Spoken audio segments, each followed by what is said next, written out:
오늘의 제목은 뭐냐면요. 생활 속 전자파 궁금증을 해소하세요거든요. 여러분이 어떻게 잘 듣다 보면 해소도 되지만 좀 알게 되면 질문도 많아져요. 의문도 많아지거든요. 그러니까 오늘 편하게 하십시오. 제가 질문을 먼저 받고 얘기하는 거거든요. 혹시 질문 받기 전에 나는 이 말을 꼭 한마디 해야겠다라고 준비해 오신 분 있으면 한번 해주시면 아니죠? 그리고 혹시 그러면 우리 편하게 질문이나 의견을 내시고 싶은 있으시면 손을 드시면 저희가 마이크를 드리도록 하겠습니다. 오늘 들으신 거에 대해서 아니면은 평소에 궁금하셨던 거 그리고 이거 내가 아는 거와 좀 다른데 이런 것들 뭐든지 질문해 주시면 저희가 전문가를 붙여드리도록 하겠습니다. 저기 본인 소개를 잠깐 하고 질문해 주시면 좋겠습니다. 네, 안녕하세요. 저는 충북 진천에서 올라온 김민수라고 합니다. 네. 교수님은 기억나실지 모르겠는데 제가 지난 겨울에 페어드라이브 때문에 혼자 했었고요. 그러다 보니까 이 자리까지 오게 됐어요.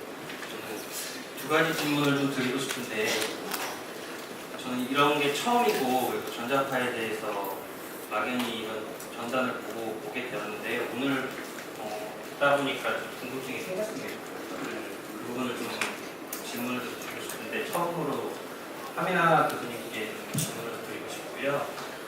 지난 2014년도에 서울시하고 건국대에서 생활가전에 대해서 전자파 측정을 한 걸로 저는 알고 있는데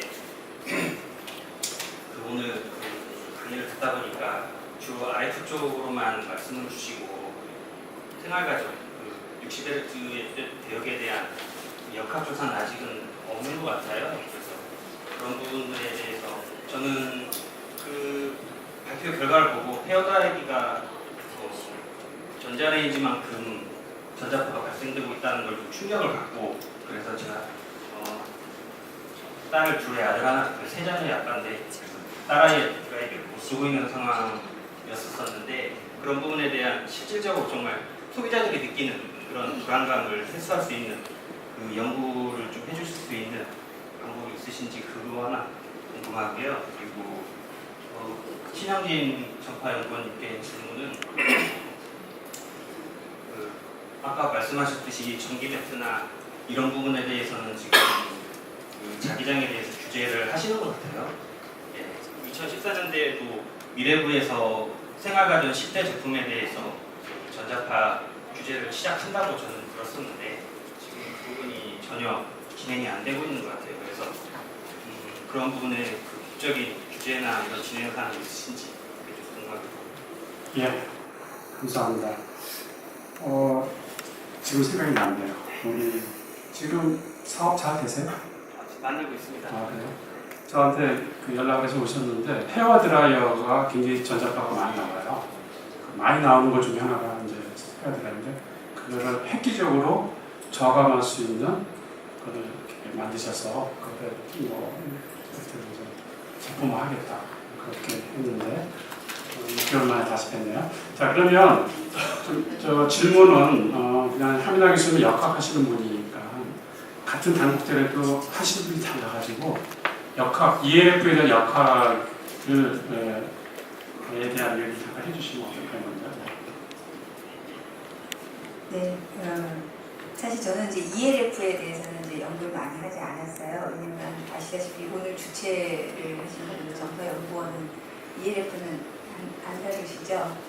다루지 않고 이제 RF 쪽만 하시고 ELF는 이제 산업자원부에서 다루기 때문에 이제 연구도 아마 그쪽에서 이제 하게 돼서 많이는 안 해봤지만 이제 지금까지 이제 역학 연구가 어떻게 되어 있는지는 이제 대략 제가 아는 선에서 말씀드리면 ELF는 이제 전기가 만들어지면서 사람들이 관심을 가지기 시작했기 때문에 1970년도부터 연구가 굉장히 많이 되었습니다. 그래서 사실은 이제 지금 저희들이 연구하는 고주파 RF에 비해서 훨씬 더 많은 연구가 축적이 되어 있고요. 그래서 이제 이미 그 세계보건기구나 이런 데서는 ELF를 이제 지금 우리 아까 했지만 이제 그룹 2B로 고주파를 정리를 했지 않습니까? ELF도 아주 일찍이 그룹 2B로 정리가 되어 있습니다. 그리고 ELF를 그룹 2B로 정리를 하게 된 거에 가장 큰 근거도 이제 그 역학연구에서 고압선 주변에 사는 어린이들이 고압선이 없는 지역에 사는 어린이에 비하여 재혈병의 발생 위험이 더 높다라는 거에 근거로 해서 이제 그룹 2B가 된 거고요. ELF 역시 이제 동물 실험이나 다른 생물학적 실험에 의해서는 그것이 이제 확인을 할 수가 없었습니다. 현재까지 그렇게 하는 거고요. 그리고 ELF는 이제 우리가 물리적인 그 성상에서도 고주파에 비해서는 에너지가 굉장히 낮은 거기 때문에 만일에 이제 건강 문제가 발생을 한다고 한다면 고주파보다는 적지 않겠느냐 이렇게 이제 상식적인 차원에서는 그렇게 이제 생각이 되고 있고요. 그런데 이제 ELF는 따라서 이제 에너지 수준이라기보다는 우리 자기장에 의한 어떤 다른 어떤 기전이 있지 않겠느냐. 만약에 암을 유발한다고 한다면 이것이 이제 의심이 되고 있는데 증명이 되지는 않았어요. 그런데 이제 역학연구를 보면은 이제 ELF의 경우에도 ELF는 이제 아시겠지만 이제 거리가 조금만 멀어져도 그 전자파 양이 확 줄어들지 않습니까? 그래서 30cm, 50cm 이렇게 떨어지면은 거의 뭐 없는 수준으로 이제 됩니다. 그래서 이제 신체에 아주 가깝게 사용하게 되는 그런 전자제품, 그러니까 헤어드라이도 뭐 비슷할 수 있는데 특히 이제 그 과거에 역학연구에서 이제 굉장히 좀 문제가 한번 됐었던 게 전기장판 같은 거예요. 전기장판은 몸을 딱 붙이고 이제 사용하기 때문에 게다가 전기장판이 이제 옛날에는 굉장히 출력이 세고 기술력이 좀 낮았기 때문에 그래서 이제 한번 역학연구에서 굉장히 위험한 걸로 이렇게 나온 적이 있었는데 그 뒤로는 이제 그거를 재현을 해보려고 다른 연구를 해봤지만 확인을 할 수가 없었어요. 왜냐하면 그 뒤로는 이제 전기장판의 기술 수준이 너무 좋아져가지고 전자파가 방출되는 양이 굉장히 줄어들었던 거예요. 그래서 연구를 해보니까 잘 안 나오는 거죠. 그래서 이제 어쨌든 그런 상태고 헤어드라이어 같은 경우에도 이제 머리를 이렇게 말리는 데 이제 쓰는데 이것도 항상 머리에 딱 붙이고 하는 게 아니고 조금 이렇게 떨어져서 하게 되면 이제 그렇게 걱정할 수준의 노출은 아니지 않을까 이제 그렇게 좀 손으로 잡고 하니까 손에 그래서 그거는 이제 손에 대한 영향을 이제 안 받는데 그거는 그런 연구는 없습니다. 아직 없고요. 그리고 이제 헤어드라이어 같은 경우는 이제 기술 개발을 해서 좀 전자파 양은 좀 작게 나오고 이렇게 할 수 있는 기술을 만든다면 안심하고 쓸 수 있지 않을까 저는 개인적으로 그렇게 생각합니다. 고맙습니다. 우리 신임 주무관님께서 제도에 대한 가전제품에 대한 국립전파연구원의 신영입니다. 질문 감사드리고요. 일단 기본적으로 송전 선로의 개념에서는 이제 한국전력의 산업부 소속의 이제 한국전력이 하는 건 맞고요. 댁내에 들어오는 가전제품이나 60H는 저희가 지금 현재 하고 있는 것도 맞습니다. 기본적으로 댁내에는 220V의 기본적인 컨센트 규격이 16A로 설계가 되어 있습니다. 그래서 기본적으로 송전 선로에서 나오는 미량의 765kV짜리 이런 거에 이제 암페어가 꽤 있고 그렇게 되면 거기에서 나오는 자기장에 의해서 거기에 어느 이제 도선이라든지 어떤 도체 성분이 이제 지나가지고 조금 이제 왔다 갔다 하면 유도력을 더 생기지 않습니까? 그런 부분을 통해서 이제 극저주파에서는 그런 약간의 자극작용이 있다 이런 얘기를 드리는 겁니다. 그래서 기본적으로 방금 헤어드라이어에 대해서 살짝 말씀드린 손에 대한 부분은 기본적으로 에너지가 어느 정도 들어와서 그것이 열이나 비에너지로 바뀔 때 헤어드라이기 같은 경우는 아무래도 코일 있지 않습니까? 거기 열 통해서 그 모터가 들어가죠. 가장 에너지를 많이 소비하는 것이 그쪽입니다. 그래서 60Hz의 어떤 전기적인 성분이 그쪽이 있는 거죠. 오히려 이제 손잡이에 있는 부분은 에너지를 제일 많이 소비하는 것이 아니죠. 그래서 이제 어떤 앞에 이제 조금 덮개가 있는 부분을 조금만 이제 해도 자기장의 성분이 많이 줄는다고 아까 말씀드렸는데 그래서 그 부분은 영향이 없을 걸로 보여지고요. 그래서 저희가 이제 홍보할 때도 그냥 대지는 마시고 그냥 조금 이제 조금 있으니까 그걸 하시면 안전합니다. 그렇게 사용하십시오라는 말씀을 드리는 겁니다. 제도적으로 다시 한번 말씀을 드리면요.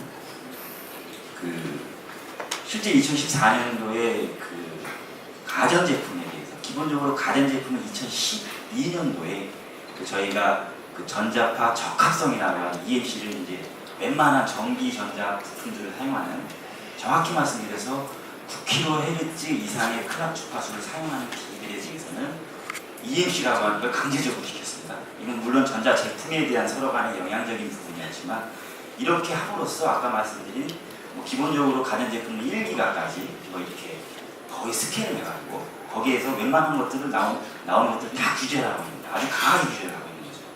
이런 상황에서 2014년도 이렇게 저렇게 보니까 밀착해서 아무래도 우리가 SR을 시작했을 때도 휴대폰이 이게 붙이는 것 때문에 그런 겁니다.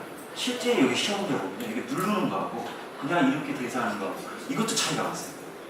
이런 이제 근접하는 기기는 그 니어필드라고 또 표현하는데 조금 전파적인 그 어떤 비례적인 개념이 좀 많이 복잡해요. 그래서 2014년도에 그거 공청회를 통해서 밀착하는 기기에 대해서 좀 고민을 하게 됐고요. 여러 가지 산업적인 전반적인 부분까지 같이 고려를 하다 보니까 전기장판 등에 밀착하는 기기에 대해서는 7월 1일 내일 모레부터 그 무조건 이상입니다. 네, 감사합니다. 우리 김민수 대표님이 이제 벤처에서 제가 지난번 면담 이렇게 대화하기를 강력하게 차감하는 그런 재료 구조를 개발했기 때문에 내일 모레 7월 1일부터 되잖아요. 그러면 이제 가전제품에 대해서 적용하는 거거든요. 그러니까 오히려 그렇게 인증 비용은 좀 들지 모르지만 인증을 받으시면 훨씬 더 그 본인이 개발한 제품이 우리가 마켓에서 소비자한테 먹힐 수도 있고 도움이 될 거라고 생각합니다. 어쨌든 간에 저희가 생활 속 전자파 우리 그 회장님께서 그 홈페이지 아까 알려주셨잖아요. 이종 우리 사무총장님은 별로인 것 같다는데 전 세계에서 저는 제일 잘 만든 사이트예요. 네, 제가 만들었기 때문에. 네. 처음에 제가 만들었을 때보다 3번 정도 업그레이드 됐어요. 그래서 굉장히 쉽게 되어 있습니다. 그래서 내가 궁금한 건 다 들어가면 있어요. 우리는 어떻게 하냐면요. 여기 만약에 매트가 있다. 아까 같이 말 헤어드라이가 있다. 원래 IEC 표준에 가면 30cm 제기들이 근접해서 제기가 어렵거든요. 근데 사람들은 야 가까이서 가면 문제지. 그래서 거기 데이터 들어가면 밀착했을 때부터 저희들은 10cm 단위로 다 돼 있어요. 1m까지. 그런 데이터를 설명해주는 어떤 웹사이트도 없어요.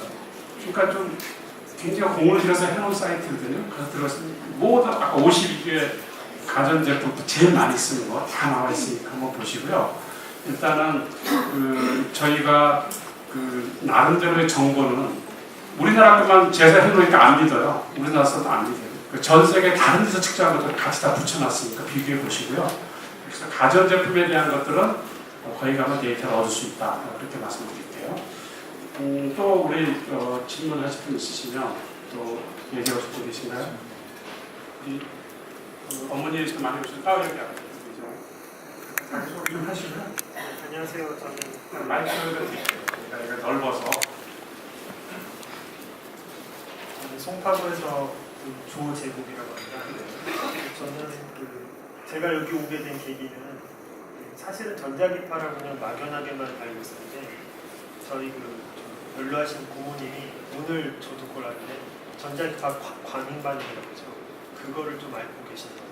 그래서 여러 가지로 막 생활하시면서 냉장고에서 나오는 그 전자기파가 굉장히 몸에 안 좋으신 것 같은데 오늘 이윤실 교수님이 말씀해 주신 건 이미 그 실험을 했지만 노 이펙트다라고 말씀하셨는데 나중에 맨 끝에 하신 말씀이 전자기파에 민감한 유전자에 대한 연구는 더 진행돼야 된다는 말씀 되게 좀 공감이 됐고요. 근데 이제 제가 여쭤보고 싶은 거는 전자기파가 실제적으로 우리 몸에 미치는 영향을 임상 실험을 하거나 동물 실험을 하시는데 SAI라고 하는 고주파 대역에서 만든 이혜경 박사님 모델링을 하셔가지고 하셨는데 제가 생각했을 때는 SA라고 하는 걸 제가 이제 오늘 잠깐 찾아봤는데 1kg 인체에 미치는 파워 이렇게만 그냥 정의가 돼 있어서 그거에 대해서 좀 설명을 좀 더 듣고 싶고요. 제가 이해한 바로는 고주파에서 어차피 주파수를 가지고 있기 때문에 그 주파수가 우리 몸에 닿았을 때 거기서 받는 에너지잖아요. 그만큼 에너지를 몸에 받게 되는데 전자기파라고 여기 분을 설명해 주신 거 보면은 분자결함을 파괴할 수 없는 에너지라고 했지만 그게 분자의 변형을 가져올 수도 있고 따르게 변형을 일으켜서 안 좋게 만드는 거잖아요. 그래서 실제 SAI라고 하는 정의를 좀 알고 싶고요. 네. 구체적으로 어떻게 인체에 미치게 되는 건지 그 원리를 좀 알고 싶습니다. 네. 이해경 박사님 그쪽 전문가니까 하고 제가 조금 부족한 보충 설명드리도록 하겠습니다.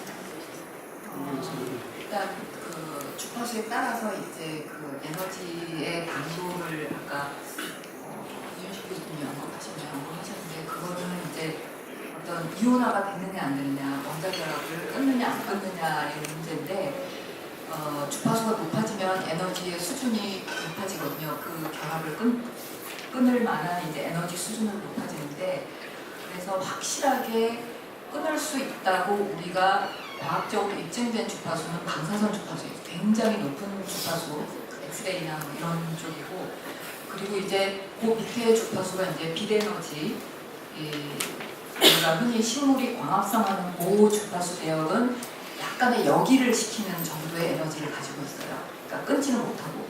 그러면 그거보다 더 주파수가 낮은 게 이제 우리가 일반적으로 생활 속에서 사용하는 뭐 휴대전화나 아니면은 뭐 사드라든지 그런 주파수 대역이거든요. 그래서 그거는 어떤 이온 결합을 끊지는 못하는데, 그러면 이제 그거하고는 별개로 SAR은 어떤 물질이 하느냐면은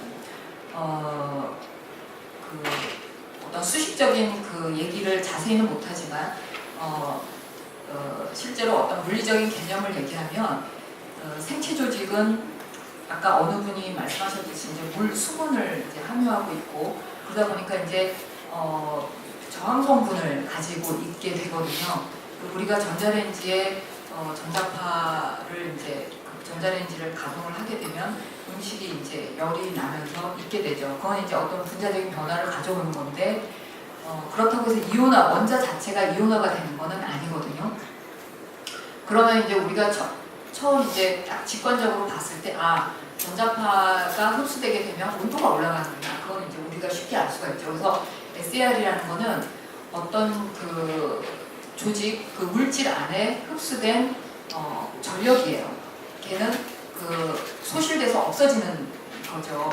그런데 이제 우리가 이 휴대전화를 쓴다고 해서 열이 나는 거는 아니에요. 왜냐하면은 그 파워 수준이 워낙 낮기 때문에 전자레인지하고는 뭐 비교할 수 없을 정도로 낮고 아까 어느 분이 뺨에 대고 쓰면은 열이 난다고 했는데 그거는 그 열이 아니고요.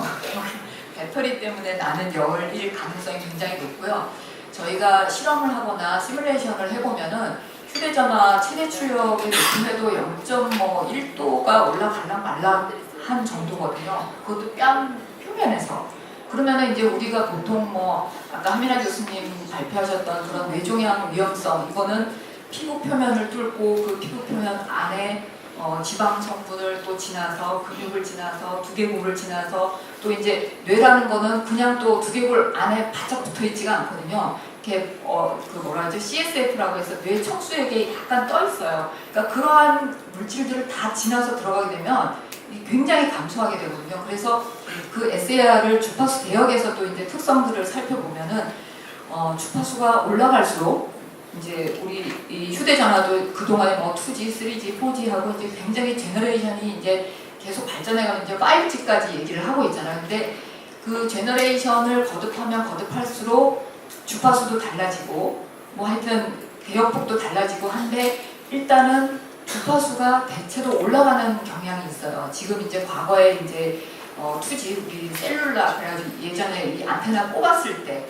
그럴 때는 이제 800메가대 혹은 뭐 한 1.7기가대 LG 같은 경우는 LG 플러스 같은 경우는 1.7기가대를 썼지만 지금 4G 정도에 와서는 한 2.6기가 정도를 쓰죠. 그러면 이제 전자레인지가 한 2.4기가 정도 되고 그보다 약간 높은데 파워는 엄청 작아요. 아까 얘기 드렸듯이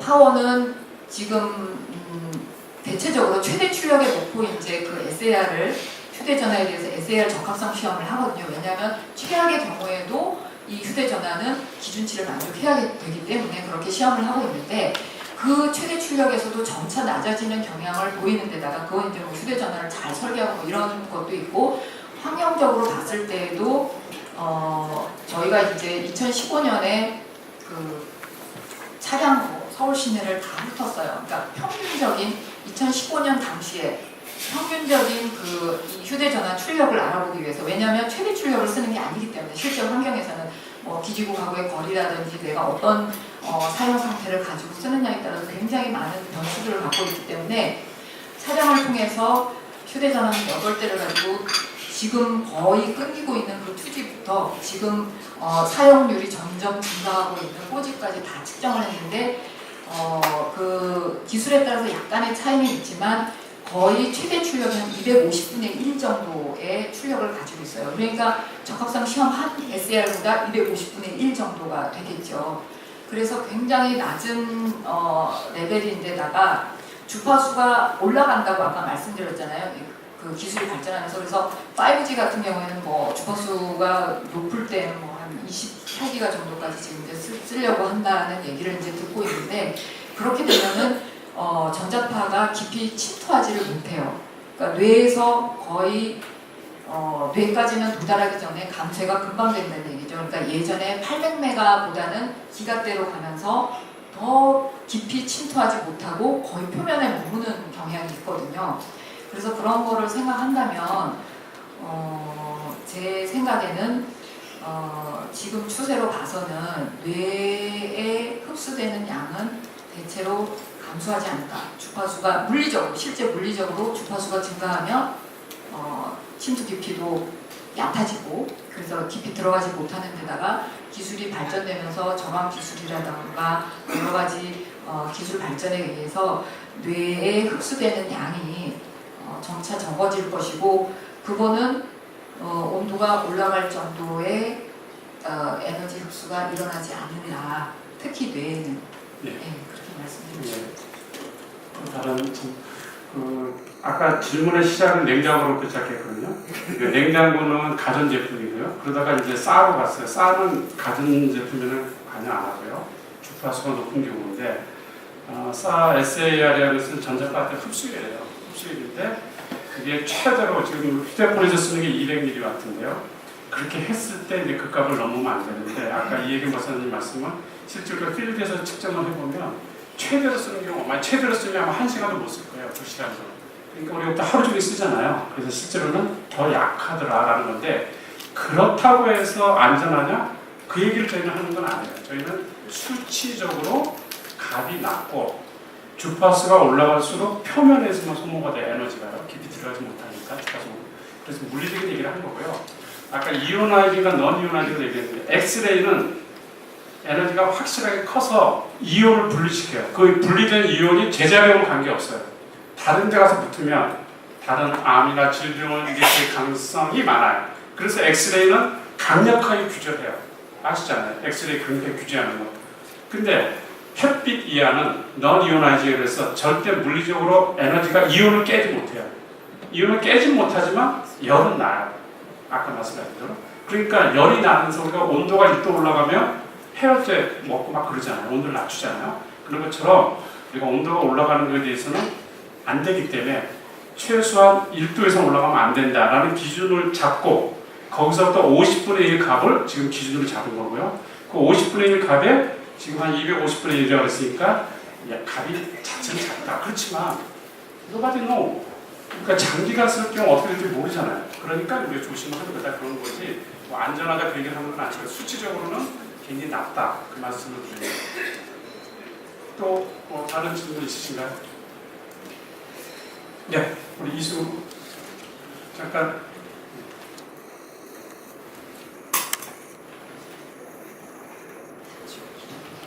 네, 저 나주에서 온 이승우라고 합니다. 네, 한전에 근무하고 있고요. 그 작년까지만 해도 여기 같이 이렇게 포함돼서 하다가 ELF로 종목을 바꿨습니다. 근데 이제 와서 보니까 제가 좀 궁금한 사항이 있어가지고요. 그 사정부에서 통신비절감을 도입하고자 하면서 공공 와이파이를 확대하겠다. 그래서 뭐 학교나 이런 데 와이파이를 설치를 해서 통신요금을 절감하겠다. 뭐 얘기를 했습니다. 근데 이게 양면성이 있는 게 통신비 절감까지 좋은데 이제 전자파 민원에 대해서는 늘어날 수 있는 여지가 충분히 있거든요. 그래서 이제 뭐 미국이나 유럽, 호주 같은 데서는 공공 와이파이를 규제하는 그런 뭐 입법 발의도 했는데 뭐 통과되기도 하고 안 되기도 하고 했지만, 우리도 만약 공공 와이파이가 그 증가하게 되면은 분명히 전자파 문제가 더 굵어질 것이고, 일부 뭐 분들은 그런 이슈가 확대돼서 소송이나 민원이나 발생할 여지가 있을 거라고 보는데 어떻게 전망하시는지를 패널께 한번 여쭙고요. 네. 하나 더는 이제 플로어 계신 진보래 교수님께 한번 여쭙고 싶은데 아까 이제 그 연구하신 내용을 발표해 주셨는데요. 거기에 이제 보면 만약에 언론에서 잘못된 프레임을 바로잡을 수 있는 그런 방법은 있는지 하고 또 하나는 이제 예를 들어서 어떤 사람이 동일한 댓글을 계속 달 수 있지 않습니까? 그런 경우를 이렇게 필터링이 되는지 한번 여쭙고 싶습니다. 예. 그럼 먼저 그 통신비 적용안에서 이제 통신비를 낮추는 게 하나 있었고요. 그래서 보편적 요금제 만드는 게 있었고, 뭐 또 하나는 공공 와이파이. 우리 이제 어디 가나 와이파이 이제 무료로 쓸 수 있으면 좋잖아요. 공항 같은 데 외국 가도 그렇고, 우리나라도 공공 와이파이가 많이 되어 있는데 그걸 굉장히 많이 늘리겠다. 그러면 이제 외국 사람들도 와서 편하고 여러 가지 좋죠. 그래서 아까 통신비 얘기도 하셨으니까 이 문제는 우리 이종 우리 사무총장이 한번 좀 답을 좀 주시면. 그러니까 이제 이게 양면성이 있는 거예요. 와이파이를 많이 깔면 깔수록 또 민원도 많아지지 않겠느냐. 약간 이런 이슈인 것 같아요. 네, 어떻게 생각하십니까? 네, 저도 통신비 절감에 대해서 딱히 나는 내놓을 대안은 없지만 이 공공 와이파이 설치가 답이 될 수 있느냐에 대한 문제가 좀 있는 것 같아요. 이 공공 와이파이를 이제 개방을 할 거예요. KT나 통신사들이 무료로 개방을 했는데 유지 보수를 해야 됩니다. 계속적으로 와이파이가 이 적정량의 주파수를 내보내서 통신이 잘 이루어지도록 무료 데이터를 이루어지도록 하는 그런 관리를 해야 되는데 지금 같은 상황에서 무료로 개방된 와이파이를 얼마나 관리할 거냐에 대한 문제가 좀 있는 것 같고요. 그리고 그런 것들이 제대로 관리가 안 된다면 실질적으로 도움이 되겠느냐에 대한 의문도 있는 것 같고 이게 얼마만큼 전자파를 발생하냐에 대해서는 저도 잘 모르겠습니다. 그래서 그 부분은 넘기고 저도 같이 좀 질문을 여기 계신 분 중에서 저한테 질문하실 분은 항상 없어요. 제가 국회 토론을 가도 항상 정부 관계자, 국장님이나 과장님 그리고 교수님들, 발제하신 교수님들이 주지 시민단체에 질문하신 분은 거의 없어서 제가 좀 질문을 좀 하려고 좀 그러는데 옆에 이혜경 박사님이 전자파 흡수율이 평균적으로 계속 낮아지고 있다라고 얘기했는데 2016년도 9월 27일 최명길 의원실에서 휴대폰 전자파 흡수율이 평균 매년 상승하고 있고 전파연구원은 측정 기준을 완화하고 있다는 문제 제기를 좀 하셨는데 어떤 게 사실인지 좀 잘 모르겠고요. 그리고 두 번째는 김남 교수님이 생활 속의 전자파라는 홈페이지를 잘 만드셨어요. 제가 그걸 뭐라고 그러는 게 아니라 제가 여쭤보고 싶은 거는 지금 앞에서 헤어드라이기를 여쭤보신 분이 있었고 여기 선생님이 계셨는데 그런 분들이 다가가서 보기에는 좀 어렵다. 실질적으로 뚜껑을 씌워야지 여기 내용이 헤어드라이기 관련해서 내용이 뭐가 있냐면 좀 떨어뜨려서 사용하고 뚜껑이 있는 상태에서 사용을 해라. 근데 그게 전부입니까? 전자파를 예방할 수 있는 방법. 저는 더 있다고 생각을 하거든요. 그러니까 그런 부분에 대해서는 언론에서 나왔던 얘기들밖에 없지 않나라는 생각이 좀 들었던 거고요. 그리고 지금 좀 문제가 있지 않나 하시는 분들이 거기에 들어갔을 때 선생님은 그런 정보들을 거기 들어가서 찾아보셨어요? 오늘 처음 처음 듣죠? 그거 만들어진 지 3년 넘었거든요. 저희 회원들도 마찬가지예요. 저희 회원들도 전자파에 대한 문제가 발생됐을 때 거기서 안 찾아요. 네이버에서 찾아요. 네이버에서 찾는다는 거죠. 그리고 거기 들어가서 보더라도 정말로 내가 가슴에 와닿는 얘기가 있느냐. 근데 많이 노력을 하셔서 일반적인 얘기라든가 예방할 수 있는 방법에 대해서는 많이 얘기가 있지만 저는 좀 더 이 전파연구 원장님도 오셨으니까 제가 오전에 예산 얘기를 좀 했습니다. 근데 이 장기적인 관점에서 좀 가야 되지 않나라는 생각이 듭니다. 인체 보호 기준이라는 게 2000년도에 설정이 됐고 직업군과 일반인에 대해서 이 분류가 되어 있지만 연령이나 신체 말씀하셨죠. 손에 대해서 전자파가 온다. 문제가 있을 수도 있습니다. 하지만 우리나라가 그런 부분에 대해서 인체 부위별로 어떠한 영향이 있고 어떠한 기준을 가져야 되느냐에 대한 연구를 한 적은 없는 것 같아요, 제 생각에는.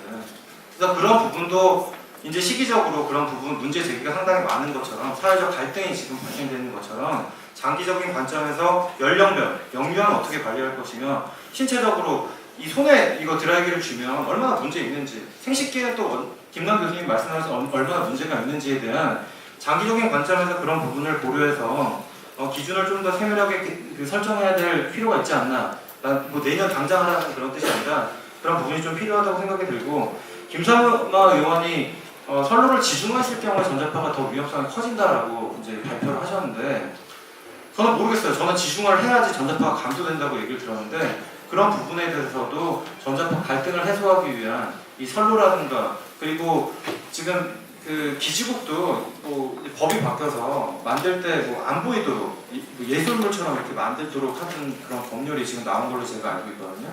그런 것처럼 그런 부분에 대해서도 조금 전파연구원이 전문가들과 더불어서 좀 그런 부분에 대한 장기적인 연구가 이루어질 때 소비자들이 생각하는 전자파의 안전성이 담보가 될 수 있다고 생각을 드리면서 제 생각과 더불어서 질문을 드리겠습니다. 예, 알겠습니다. 그러면 제가 사회를 보고 있으니까 아까 우리 이승호 박사님이 질문한 아까 언론 얘기 있었잖아요. 그거를 먼저 듣고 그다음에 이제 SR하고 아까 그 방금 얘기한 얘기를 가도록 하겠습니다. 질문 교수님 아까 예, 프레임을 바로잡는 부분에 대해서 질문 주셨는데요. 프레임은 그 언론의 본질적 속성이기 때문에 프레임이 없는 기사는 뭐 특히 이제 해석 기사 같은 경우에는 없을 수가 없는데 그렇다면 어떤 프레임이 바른 프레임이냐는 또 다른 문제인 거예요. 그래서 이 기자가 이 전문성과 양심을 가지고 특히 이제 과학 저널리즘이라고도 불리는데 우리나라에서 그 언론에 계신 분들 중에 과학 전문 기자 혹은 과학 저널리즘을 하시는 분들이 저는 매우 부족한 걸로 알아요. 그래서 그 부분들이 어떻게 뭐랄까 언론에 계신 분들이 과학의 전문성을 가지고 우리나라에서 과학이나 아니면 리스크 커뮤니케이션을 어떻게 해야 되는지를 여기 계신 전문가 분들과 함께 이렇게 커뮤니케이션해서 그 방향성을 잡아 나가야지 이게 다른 프레임이다라고 우리가 사실 정할 수는 없는 문제라고 생각을 하고요. 또 댓글 수는 저희가 연구 인력의 한계상 숫자만 그냥 셌습니다. 네. 예, 같이 연결되는 얘기인데 우리가 그 아까 이종 우리 상춘이 말씀하신 대로 네이버 치면 어느 게 먼저 뜨느냐 굉장히 중요하죠. 그리고 생활생활 전자파 외에 아까 가전제품에 대한 거 전파연구원의 미래부에서 굉장히 많이 뜨거든요. 근데 그거는 안 보이는 거죠. 왜? 그거는 정부가 또 홍보하는구나. 그러니까 나는 지금 전자파가 영향이 있어서 난 죽겠는데 유해한 것만 좀 찾고 있는데 무해는 아니죠. 뭐 객관적 정보, 뭐 안전한 이런 포럼 이런 거는 관심 밖이에요. 그래서 그거는 사실은 소비자의 선택이고 소비자의 그 자기의 어떤 권한이 밑에 뭐라고 얘기할 수는 없지만 우리는 나름대로의 그 정보를 제공하는 거고요. 저도 굉장히 많이 엮이는 경우가 많아요. 들어가서 보면 전혀 관계없는 그게 굉장히 많잖아요. 그래서 그런 거를 우리가 어떻게 우리가 이제 그 수정하고 나아갈 것이냐 이게 이제 한 이슈고 지금도 인터넷 유튜브 치면요 아까 그 보여줬던 오해와 진실에 그거를 반박해서 새로 실험한 것들이 우리나라뿐만 아니라 호주도 다 이렇게 각 나라 연구소에서 만들어놨어요. 그게 페이크다, 그게 속인 거다, 눈속임이다. 근데 페이크한 영상은 찾으려면 굉장히 어려워요. 저도 어려워요. 그런데 아까 같이 뭐 달걀이 익힌다, 팝콘이 튄다 이런 영상은 굉장히 많아요. 찾기가. 그래서 저는 이제 어떻게 생각하냐면 그런 것들이 그러면 과연 누구의 책임이냐. 결국은 책임이 아니라 우리 모두가 이 소비자가 잘 이렇게 이해하고 자기가 이렇게 찾아 들어가는 게 더 중요하지 않나 라는 생각하고 아까 전파연구원의 이제 홍보 얘기를 하셨는데 홍보는 나중에 한번 원장님한테 마지막 제가 한번 코멘트 드리도록 하고요. 그 다음에 아까 그 국회에서 최명길 의원이 얘기한 얘기를 지금 얘기해 어느 게 진실이냐 우리 진실을 한번 얘기해 주시죠. 예, 이런 말씀. 저도 잠깐 기사를 봤는데요. 그게 최근에 뭐 한 2년, 3년 정도의 SAR을 표기를 해놓으셨는데 지금 뭐 한 15년, 14년, 15년, 16년에는 휴대전화의 생산 대수가 모델 수가 많이 줄었어요. 그러니까 예전에는 우리나라 초반에는 뭐 1년에 100모델, 200모델 이렇게 생산하던 게 사실 많이 줄었거든요. 그래서 그 대표값을 어떻게 뽑아냈는지 잘 모르겠고, 그러니까 과학하는 사람이 발표한 거하고 그냥 몇 분이 이렇게 몇 개를 샘플링해가지고 평균한 값하고는 사실은 좀 뭐랄까요, 좀 차별화해서 우리가 구분해서 볼 필요가 있는데, 그 기사로 봐서는 제가 정확하게 판단하기가 상당히 어려웠다 하는 말씀을 드리고 싶고, 이제 제가 아까 연도별로 이렇게 점차 낮아진다는 거는 그렇게 뭐 2, 3년 이거를 한 게 아니고요. 제가 그 조사를 왜 했는가 하면은 우리나라의 뇌종양 환자하고 그 다음에 이제 건강한 사람하고 그 사이에 관련성이 있는가, 휴대전화 사용량하고 그 연구를 이제 하민아 교수님이 하시기 때문에 제가 노출량 평가를 했어야 됐거든요. 그러면은 그 종양이라는 건 뭐 1, 2년, 2, 3년 써가지고 종양이 생기는 문제가 아니기 때문에 생긴다고 하더라도, 그래서 2002년부터 출시된 휴대전화 전체에 대한 시험 성적서를 다 조사를 한 거예요. 그러니까 시험 성적서 개수만 한 1,450여 개가 됐었거든요. 그거를 다 연도별로 분류해서 뭐 통계적으로 평균값하고 스탠다드 데비에이션까지 다 해가지고 해보니까 점차 감소하는 경향이 있더라, 그렇게 얘기를 드린 거거든요. 그건 뭐 제가 아직 과학 저널이나 이런 데 발표를 하지는 않았지만 그건 제가 자신있게 얘기 드릴 수 있는 문제고요. 그건 뭐 한 15년 정도에 걸쳐서 이렇게 조사를 한 거기 때문에 믿으셔도 될 것 같고, 또 한 가지는 이제 아까 연령별 신체 부위별 조사를 얘기를 하셨는데 사실 조사했고요. 저희가 언제 그 SAR 관련해서 이제 기준을 확대하는 그 때가 있었는데, 제가 연도는 지금 정확하게 기억이 안 나는데, 그때 이제 그 휴대전화 사용 때문에 이제 저희가 1.6 와트퍼케이지라는 그 기준 하나만 처음에는 만들었었거든요. 2000년도인가요? 그때 이제 정부에서 기준값 하나만 했었는데, 그거는 이제 일반인한테 적용되는 값인데, 그거를 뭐 일반인이나 직업인의 구분도 없고 그다음에 이제 신체 부위의 구분도 없이 그냥 딱 한 값만 제시를 했었는데, 그러다 보니까 이제 뭐 직업인이 사용하는 어떤 기기들도 있을 수 있고, 그리고 이제 아까 손 영향을 계속 얘기하셨는데, 손에는 사실 뭐 특히 우리가 중요하게 생각하는 장기가 없어요. 그러니까 머리 같은 경우에 이제 뇌가 있을 수 있고, 그다음에 이제 몸통 같은 경우에 심장도 있고 뭐 여러 가지 중요한 그 기능을 하는 장기들이 있는데, 팔다리에는 중요한 장기가 없잖아요, 아시다시피. 그래서 이제 이거를 과학적인 근거에, 사실은 해외 기준에는 다 부위별 기준이 있는데 그 당시에는 우리나라는 딱 하나만 있었거든요. 그게 뭐 머리다 몸통에 이런 그 언급이 없이. 그래서 이제 그거를 세분화해서 머리 몸통에 대해서는 중요하게 이제 그대로 1.6으로 가되, 사지에 대해서는 좀 완화된 기준, 그것도 이제 과학적인 근거 하에서 해외 기준하고 하모나이즈해서 동일한 기준을 적용을 하고 있는 거고요.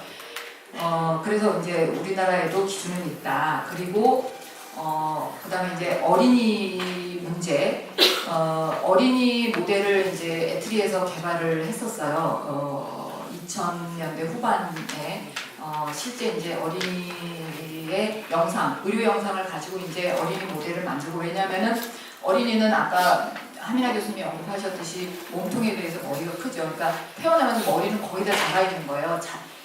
그 대신 이제 몸통은 굉장히 성장 속도가 빠르죠. 머리는 이미 다 자라서 태어났기 때문에 자라는 비율이 그 속도가 다른데, 그래서 이제 어른을 단순하게 축소시킨다고 해서 이게 정확한 어린이의 해부학적인 그 구조물을 대표하는 게 아니기 때문에, 이제 어린이 의료 영상을 가지고 저희가 어린이 모델을 만들고, 이제 그걸 기반으로 해가지고 성인과 어린이 사이의 어떤 전자파 흡수율을 전체적으로 전신에 대해서 분석해 본 결과 현재 인체보호 기준에 약간 좀 부족한 점이 있다. 그렇게 해서 요런 식으로 더 엄격하게 적용하는 게 좋겠다 해서 그건 이제 연구 논문으로 과학저널에 냈고, 그거를 재작년인가요? 이제 캐나다에서 저희가 연구한 결과를 다른 해외 저널하고 같이 근거로 해가지고 기준을 개정을 했어요. 근데 이제 우리나라는 아직 개정하지 않은 상태고, 그래서 그런 연구도 했다는 것을 말씀드리고 싶습니다. 네, 감사합니다. 제가 잠깐 말씀하세요. 예. 그 2015년 6월 25일 날 장하나원이 전파법 일부 개정안에서 영유아를 보호할 수 있는 부분에 대한 법을 발의한 적이 있었는데요.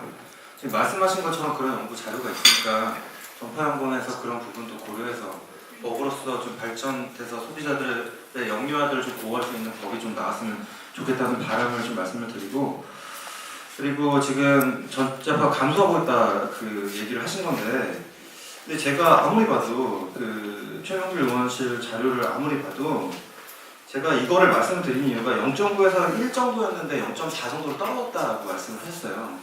근데 아무리 봐도 그 애플께 1.11이고 LG전자가 0.9고 삼성전자가 0.5인데 평균을 내도 0.4 정도는 안 되거든요. 그러니까 좀 그 부분에 대해서 좀 명확하게 좀 나중에 제 이면에서 그래서 말씀을 드렸어요. 네. 휴대폰이 그렇게 모델이 하나가 아니고 애플도 모델이 굉장히 많고요. 그 대표 모델을 얘기하신 것 같고 그거는 데이터를 드릴게요. SAR 값은 비밀이 아니에요. 우리나라는 1450개 데이터가 오픈돼 있어요. 그런 나라가 많지 않은데 어디에 착실하게 다 모아져 있어요. 아까 생활 속의 전자파 홈페이지에 들어가면 내가 알고 나왔어요. 여러분 핸드폰 알고 싶으시죠? 그 들어가면 모델명만 치면 다 나와요. 그런 나라예요. 우리나라 정보를 숨기고 있는 거 없어요. 그거를 평균내시면 되는 거고 지금 어떤 분이 더 진실을 얘기하는지는 모르겠어요. 그거는 나중에 데이터를 드릴게요. 또 하나 부분별로 없다? 없긴 왜 없어요? 2012년에 그거 다 넣었는데 근데 왜 그럼 우리 처음에 부품만 했느냐? 아니 머리만 했느냐? 머리가 제일 중요하니까 그럼 손발은 어떻게 되냐? 손발 기전이 다 있어요. 이 값은 얼마인지 아세요? 4W예요. 또는 10W예요. 훨씬 값이 루즈예요. 그래서 우리가 고려 안 했던 건데 2012년에 다 들어와 있어요. 그거는 우리나라가 들어온 게 아니라 전 세계 이 클럽에 들어있어요. 그래서 그걸 그대로 우리가 채용해서 들어와 있습니다. 그리고 어린아이에 대한 SAR 가격은 특별하게 없어요. 그럼 우리가 학문적으로 발표해요. 어린아이와 어른하고 어떤 차이가 있냐. 그 차이가 우리가 가지고 있는 기준 내에 있으면 안 바꿔요. 전 세계 어린아이에 대한 SAR 값이라는 건 없어요. 기준은. 그렇지만 아까 학문적 이런 디스커션을 하죠. 어린아이는 더 높다 낮다. 그래서 그것이 만약에 확립되면 어린아이가 더 높아? 그럼 더 낮춰야겠네? 이렇게 들어가는 거예요. 그래서 그거는 그 지금 바운더리 내에 있습니다. 그래서 그런 것들이 우리나라가 치고 나갈 수도 있어요. 아까 말씀하셨는데 우리가 나온 결과는 그렇게 또 높지 않아요. 그러니까 하나는 높아는 한번 낮더라고요. 그렇게 해서 연구 주제예요. 그렇게 하시면 되고 전 세계 어린아이 SR이 없는 건 어떻게 해요? 그것도 뭐 우리 또 아까 모 의원 통해서 또 한번 얘기했어요. 그러면 아마 전 세계 또 최고의 SR 값이 나올 수 있어요. 제가 이거 바꾸는 게 아니라 그렇게 함으로써 저는 국민이 걱정하는 게 해결된다 그러면 저는 강화시키는 게 더 좋다고 생각해요. 왜냐하면 법적으로 제도를 만들어서 우리가 그걸 지킴으로써 많은 분들이 그럼 이 정도 하면 안심이겠구나. 전 세계보다는 한 10배 강력하게 우리나라가 아까 그 강도 기준 얘기인데요. 전 세계 우리나라 모든 기준을 다 측정을 해서 아까 데이터를 올려놓은 나라가 우리나라밖에 없어요. 왜 그런지 아세요? 국민들이 걱정합니다. 어느 걸? 내 옆에 있는 기준고 다른 기준 관심 없어요. 내 옆에 있는 기준고 그러니 어느 건 빼고 어느 건 안 할 수 없으니까 우리나라는 지금 아까 30W 이상은 법으로 다 하게 돼 있습니다. 그 기준국을 오퍼레이션 하려면 그 강도 측정을 해서 다 라벨링해서 붙여야 돼요. 그렇지 않으면 못. 그러니까 이게 얼마나 큰 일이에요. 그래서 제가 말씀드리고 싶은 거는 그런 거를 많이 함으로써 어떤 효과가 있어야 되는데 그렇게 많지 않은 거는 저희들 잘못인 것 같아요. 앞으로 홍보를 좀 많이 해야 될 것 같습니다. 그래서 그런 데이터가 있다는 거. 그러니까 내 옆에 어떤 기준이 있는지 다 알아요. 이통사가 굉장히 반대해요. 이거 영업 비밀인데 왜 그거를 정부가 싸워가지고 이통사 누군지 파워가 얼마인지 다 나와 있어요. 아까 클릭하면 다 나오죠. 예. 그런 나라고요. 근데 우리 집에서 값이 궁금해요. 우리 집을 찍어요. 찍어서 딱 거리 치면 아까 계산값이 나온다고. 계산을 가장 월스트한 케이스예요.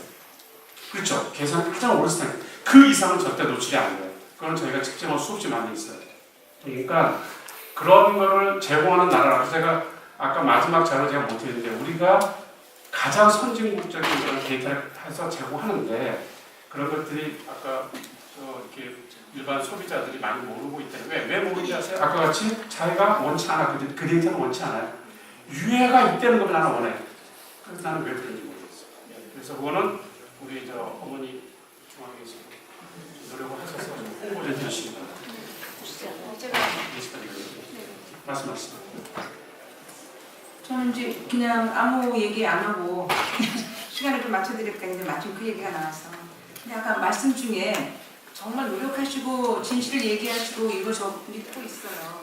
왜냐면 그동안에 이 누군가가 수고하지 않았더라면 어떻게 여기까지 우리가 왔겠습니까? 저희는 하지 않았는데 정말 하셨던 분들이 있기 때문에 아까도 첫 번에 얘기했지만 수고한 거를 저는 인정합니다. 그런데 아까 말씀하신 중에 저도 아까 팝콘이 튀기고 한 거 제가 옆에다가 저거 사실이에요? 라고 제가 물었거든요. 그러니까 저희는 보이면 그냥 믿게 되는 거예요. 근데 그거를 소비자가 잘 구분해서 하십시오라고 아까 김남 교수님 얘기하셔서 저 몫은 조금 전문가 좀 해주시면 좋겠는데 라고 얘기가 제 마음이 좀 들었거든요. 그래서 그런 식의 그것들을 소비자한테 넘기는 것들이 있다 그러면은 저희들 그냥 다른 일을 하는 전문적인 지식이 없는 사람은 믿는 거예요. 그리고 아까 말씀하신 것 중에 아까 왜 다른 것은 믿지 않냐고 아까 물으셨잖아요. 정말 사람들은 누구든지 그 본능이 내가 믿고 싶은 것을 믿으려고 하죠. 그러니까 그런 거 할 때 이것은 사실이 아니라는 거를 붙이시면서 얘기하시면 일하시고 수고하는 중에 더욱더 빛이 나지 않을까 싶습니다. 그래서 소비자에게 그냥 맡기는 것보다는 좀 그런 거 수고하시는 것에 대해서 아까 홍보도 얘기 나왔지만 거기 옆에다가 이것은 사실이 아닙니다라든가 저희들 좀 편하게 다가갈 수 있는 친절함과 배려가 좀 있으셨으면 어떨까요? 예, 감사합니다. 저희 친절함과 배려를 우리 이제 두 분께 제가 부탁을 드리고 싶은데 오해와 진실 들어가면 다 있어요. 근데 아까 말씀 찾아보지 못하는 건데 저희는 나름대로 이게 진실이 아니라는 걸 아까 다 밝혀줬지만 오늘에 와서 여기서 보신 거잖아요. 그러니까 오히려 저희 홈페이지, 전파연구원 홈페이지나 저희 또 전자파 학회 홈페이지가 있는데 거기보다는 아까 말씀하신 대로 어머니 중앙에 전자파 제대로 알자 해서 해주시거나 우리 또 소비자 우리 저 연대에서 녹색 소비자 연대 해주시면 훨씬 더 효과가 있을 거예요. 저희가 여기서 100번 하는 것보다 그거를 더 해주시고요. 배려가 아니라 저희가 만약에 나서서 이게 진실인데 이거 해주세요 할 수가 없고 인터넷에서는 남의 걸 지울 수가 없어요. 저희가 네이버에 서칭하는 거를 이거 서칭하지 마 유튜브 팝콘 치지 마 이렇게 할 수 없잖아요. 근데 그걸 더 먼저 치잖아요. 그래서 저희가 가장 많은 노력을 하고 있는데 저희는 그거는 그 한계가 있어요. 그래서 좀 도와주세요. 도와주시는 게 아니라 알려주세요. 네. 그래서 오늘 이런 자리에 원하시는 게 있으면 말씀을. 아, 네, 하세요. 아니 그래서 저는 김동현 선생님 다 맞는 말씀하셨고요. 뭐 거기에 대해서 뭐 반론을 하기 위해서 이게 마이크를 잡은 게 아니라 그래서 더 리스크 커뮤니케이션이 더 필요한 분야구나 생각을 해봤어요. 그러니까 김남 교수님이 기조발제에서 말씀하신 결론처럼 이 리스크 커뮤니케이션이라는 그 부분이 이 전자파에 대한 오해와 이 진실에 대해서는 가장 절실하게 필요한 분야가 아닌가라는 생각이 들었고 저는 전자파를 보면서 항상 GMO 생각이 많이 나는데 GMO에 대해서도 항상 그래요. GMO를 먹으면 뭐 신체가 이상해지고 뭐 그런 얘기가 되게 많거든요. 근데 그래서 되게 찜찜해요. 전자파도 마찬가지로 우리 집 앞에 전자파가 기지국이 보이면 아 저거 때문에 아픈 거 아니야? 그런 생각도 들거든요. 그러니까 그런 것처럼 이 분야가 식약처도 이 GMO에 대해서 리스크 커뮤니케이션 전담반을 맡은 것처럼 좀 전자파에 대한 리스크 커뮤니케이션 전담반이 더 필요하지 않을까 그 말씀을 드리고 싶습니다. 너무 감사합니다. 자, 그러면 시간이 많이 갔어요.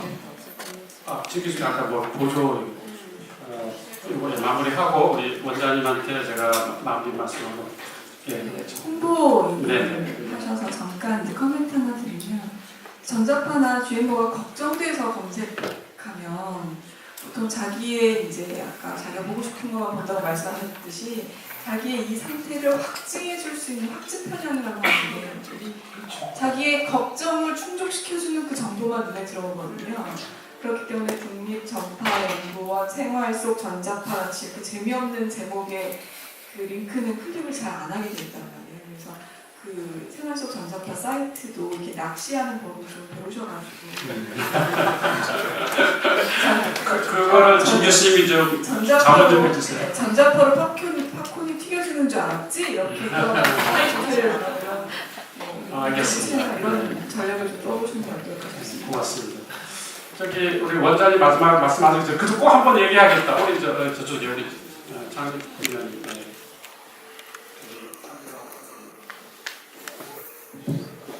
네, 안녕하세요. 저는 국립전파연구원에서 근무하는 장주동입니다.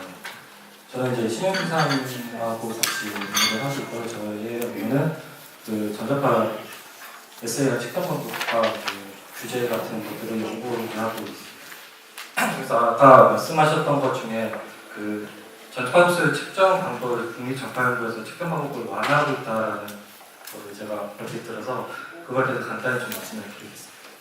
실질적으로 저희가 작년 6월, 7월 달에 그 와이파이에 대한 측정 방법을 간소화를 했었습니다. 이제 그거에 대해서 이제 간략히 말씀을 드리면 휴대폰을 SAR 측정할 때는 굉장히 여러 대에 대한 측정 모드가 있어요. LTE도 있고 뭐 와이파이도 있고 이런 측정 조건들이 하다 보니까 너무 시간에 대한 소요가 많이 되고 그 소요들이 많이 되면 그런 측정 비용들이 많이 발생하게 됩니다. 그래서 이제 저희 전파연구원에서 이런 측정 비용이나 이런 것들을 어떻게 줄일 수 있다라는 공부를 하기 위해서 그 수많은 측정 조건 중에 실질적으로 SAR을 측정하면 최소 수백 번에서 많게는 뭐 1000번 정도까지 측정 횟수가 정해지게 됩니다. 근데 이 측정 조건을 전부 줄이는 게 아니라 측정 조건을 그대로 가되 그 한 번씩 측정하는 그 측정 시간을 줄이는 거예요. 그래서 뭐 SAR은 뭐 계속 아시겠지만 휴대폰에서 나온 전자파를 최대값을 보여주는 거기 때문에 최대값을 측정하는 조건은 다 동일하게 하되 최대값을 측정할 수 있는 시간, 그 타임을 줄이는 그래서 이거 규제가 완화가 됐다라고 보면 좀 어려운 면이 있을 것 같고요. 그리고 그 앞서 말씀하신 그 가전제품에 대해서 규제에서 간단히 말씀드리면 2012년하고 2014년도에서 그 전파연구원하고 여러 대학교에서 이제 가전제품에 대한 실태조사를 했었습니다. 그래서 말씀하셨다시피 2014년도에 52종에 대한 5개에서 가전제품을 했었고요. 그거에 대한 이제 측정 결과를 보니까 가전제품에 대한 가전제품에서 나온 전자파는 굉장히 미비합니다. 인체 보호기는 굉장히 낮은 수준이지만 국민들이나 일반인들이 많이 우려하시기 때문에 그에 대한 사전 원칙주의적으로 저희가 예방을 하고자 이번 2017년 7월부터 가전제품에 대해 인체 보호 기준을 적용하고 측정 방법을 적용하고 있습니다. 그리고 우선적으로 가장 우려되실 때 사람이 가장 밀착해서 오래 쓰는 제품, 전기장판이 있겠죠. 전기장판이 우선적으로 도입이 되고 그 외에도 많은 제품들이 있습니다. 하지만 이제 워낙에 전자파가 적게 나오기 때문에 이것도 계속 규제를 하게 되면 산업적으로 영향이 있기 때문에 점차적으로 확대하는 방향으로 가고 있지 아예 규제를 안 해보는 건 아니기 때문에 이 점 양해해 주시고요. 예. 이번 7월 1일부터 그 인증제도 같은 거가 굉장히 의미가 있습니다. 저희는 아까 얘기했던 규제하잖아요. 누가 또 제일 반대할까요? 제품을 출시하는 거기는 다 영세예요. 전기장판 만들고 거기는 인증비용도 들잖아요. 그렇지만 국민의 안전을 위해서 이제 정부는 시행을 하는 거예요. 그래서 다 하고 싶은데 못하니까 가장 밀접해서 많이 쓰는 밀착해서 전기장판부터 합니다. 헤어 들어가게 되고 다 들어올 거니까 그렇게 이해하시면 되겠고요. 네, 한 번만 더 저희가 시간 좀 지나는지 짧게 질문하고 짧게 대답할게요. 네.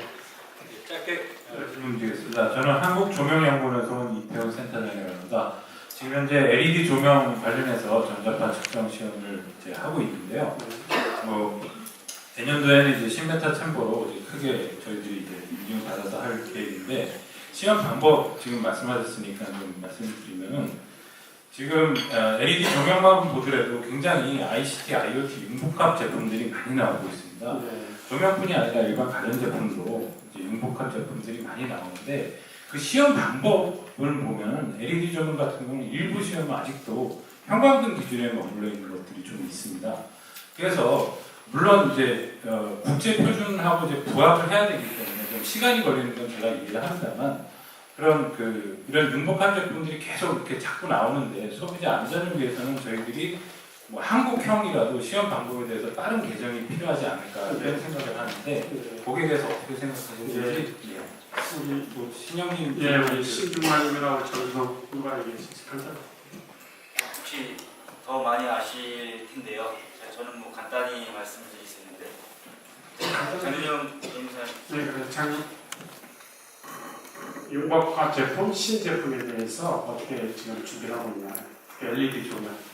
일단 LED 조명에 대한 전자파 이체원량 측정은 저희가 전자파 강도 측정이라는 기준을 베이스에서 측정을 하고 있고, 근데 지금 제게 얘기를 듣다 보니까 10m 뭐 이렇게 말씀하시는 거 보니까 그 전자파 적합성 EMC에 대한 측정 방법을 말씀하시는 것 같습니다.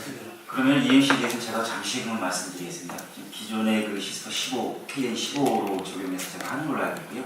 가장 조명기기는 그나마 9km부터 150km까지 루프 안테나에 집어서 거의 뭐 자기장 성격을 다 측정을 하고 있고요.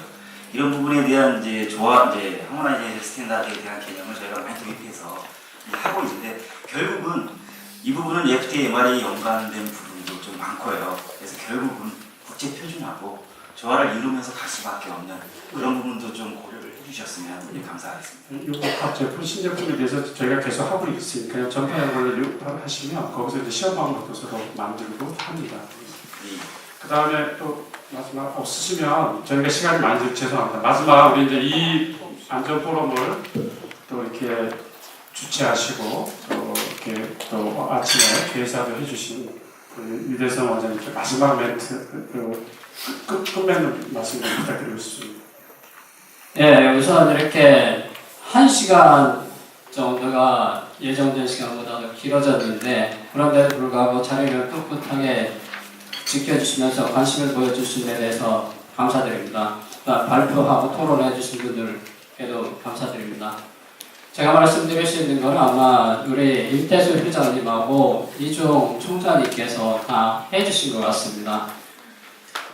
건강한 정보를 정직하게 보고해 줬으면 좋겠다 하는 거 하고, 끊임없는 교육과 홍보가 필요하다, 그리고 앞서 가는 자세로 업무를 해줬으면 좋겠다, 이렇게 우리 임태수 회장님께서 말씀하셨습니다. 그래서 저희도 이제 아까 이제 생활 속 전자파 얘기 많이 나왔는데, 거기에다가 많은 계속적으로 오해가 있는 부분을 바로잡아서 계속 올리고 있습니다. 근데 여기서 이제 많은 비판을 나왔다시피 일반인들이 보기 어렵다 하는 부분에서 저희도 많이 공감을 하고 있습니다. 원래가 이제 정부 홍보 사이트는 국민들이 잘 안 보시더라고요.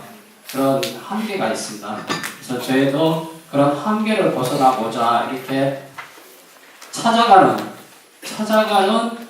교육, 찾아가는 홍보를 하자, 이렇게 하고 있습니다. 그래서 여러 단체에서 무슨 행사가 있을 때 저희가 시간 좀 할애해 주십시오 하고 가서 특강도 하고, 또 어떤 전시회가 있을 때 홍보부시 만들어서 그래서 전자파 관련된 거를 이제 알리려고 하고 그렇게 하고 있습니다. 다만 그렇게 하고자 하는데 한정된 예산과 인력 때문에 다 하지 못하고 있습니다. 그래서 우리 이종 총장님께서 적극적으로 이제 리스크 커뮤니케이션 필요하다고 이렇게 주문하셨는데, 여기 계신 모든 분들께서 저희 전파연구원이 앞으로 더 연구와 홍보, 교육을 할 수 있도록 많은 성원과 관심을 부탁드립니다. 열심히 하겠습니다. 감사합니다. 이상으로 제 5차 전자파 안전 프로 패널들을 마치겠습니다. 그러면 안준호 소장님 마무리하시죠.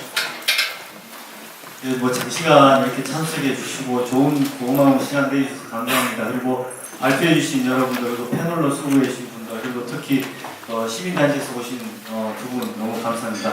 이상으로 제 5차 전자파 안전포럼을 모두 마치겠습니다. 감사합니다.